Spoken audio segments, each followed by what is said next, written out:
We are now here in the main POS system using the Android phone. Let's start with the upper portions ng system. Meron tayo ditong category which is, for example, breakfast, coffee, drinks, and so on and so forth. Let's start with the breakfast. For example, si customer bumili siya ng bagel sandwich. Click ko lang yung bagel. Then, baked muffin.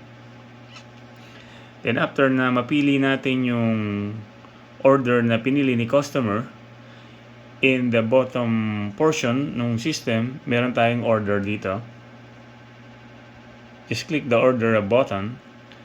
Then dito makikita natin information na pinili natin, then yung total amount na babayaran ni customer.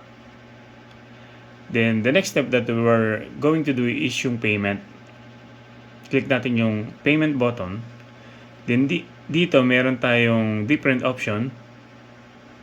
Pwede natin i-type yung amount, yung whole money na binabayad ni customer, or exact amount. Then pag pinili natin yung exact amount, mapupunta siya sa payment amount. Then yung change niya 0. Then after na makumpleto na yung payment ni customer, what we're going to do is to click the paid button. Then, eto meron na tayong makikita na receipt. Then, click lang natin ulit yung print icon. Then, magpiprint siya dun sa printer.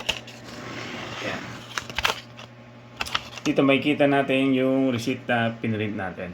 Ganun lang kasimple mag-transaction using ng system natin.